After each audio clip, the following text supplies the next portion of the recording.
It's John Jackson here at Reading Festival for Virgin Radio, and I'm joined by Frank Turner. Hello. How you doing, Frank? All right? I'm good. I've just finished my show, had a shower, had some lunch. What? A shower at Reading Festival? Yeah, they had them behind the main stage. It's quite plush. Wow, okay, and, it's changed. Now I'm sort of done for the day. Yeah, Really? that's it. Taking the rest of the day off. That's the good thing about going on first. Get the business out of the way. Get the fun. Well, the only thing is I've got to play at midday tomorrow as well. Well, that is true. You've got to get to Leeds. I'm not going to be drinking for the rest of the day, because otherwise getting my voice up and running early in the morning is hard enough. You've got to be sensible. How was it out there, opening up the stage? Great. Well, I mean, so the whole deal with this year for me is that it's my 10th consecutive year appearing here.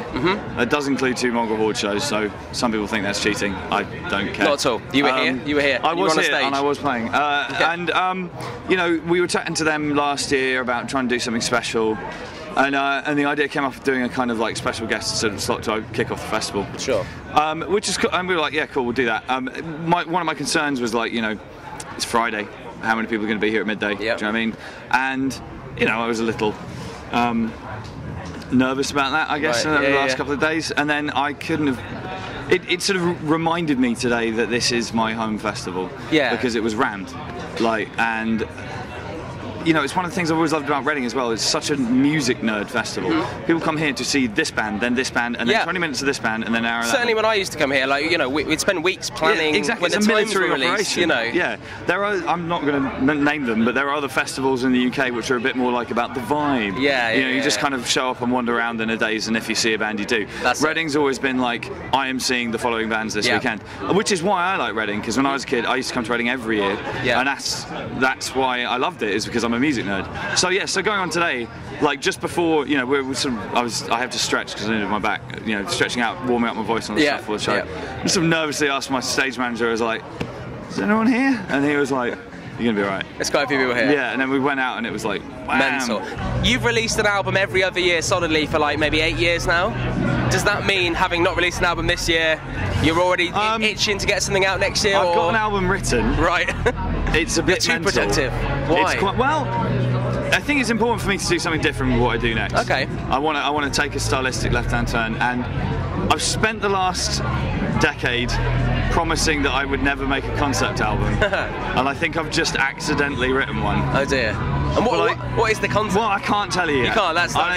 It's still, the cookies are still baking. All right. Okay. But like, it's quite mad. Yeah. And it's one of those things where it's either genius or it's nonsense. But I think you're at that place in your career now where even if you put it out there and you thought, oh, this is great, and people were like, okay, he's finally gone mad, you could just laugh it off and be like, well, I tried. Well, I like to think that there's some built-up loyalty. Yeah, you've got that respect. Well, I think I've got good songs and it's a good idea and everything like that. But it's just I have to convince my record label that it's a good idea. The guys in the seats. Yeah, well, the guys who paid the studio bills, essentially. Well, that's it. Yeah, the people. I mean, I'm probably going to make it anyway, but it's just it'd be nice to make it in a nice studio. It's got to be done. I'll be disappointed if I don't see that now. Now you've said it. Well, finally, touring, right? Now, you did a gig. Me and my friend used to put gigs on in Hereford.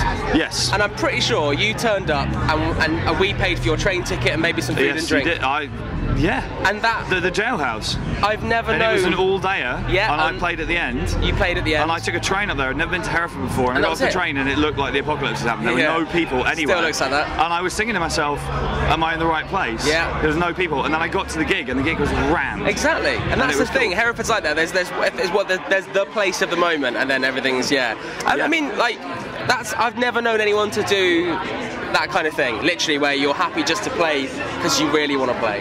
Like, is that still your philosophy when it comes to very much so. touring? You know, I'm in the middle of a really frustrating period of my career for the next few months right now, because I count my shows. Today was show number 1955. Right. We've got a plan for show 2000 now. Yeah. It's in the diary. Okay. And that means I can't just do any impromptu gigs between now and then because it'll screw up the count. And that's going to be a little while. So, for example, the other day I was in Minneapolis with Flogging Molly. Right. And there was a big rainstorm at the end of the show, and my friends, do you know Dillinger 4? You know that band? Yeah. So Eric from D4 runs the Triple Rock Social Club, legendary punk venue. Right. And it was full of people shouting from the rain. He was like, mate, grab your guitar, come over, do a set, everyone will go crazy. And you're I was like 2000. I can't do it. it'll mess up my numbers. Could you not do it under a fake name? But that doesn't count. I'm honest with my count. All right, fair enough. Okay, well, what, can you tell me anything about 2000? It's being announced on Monday. Amazing. Well, there we go. Frank Turner joining us here. News on Monday. Keep an eye out for it. Thank you very much, Frank. Thank you. Cheers, mate.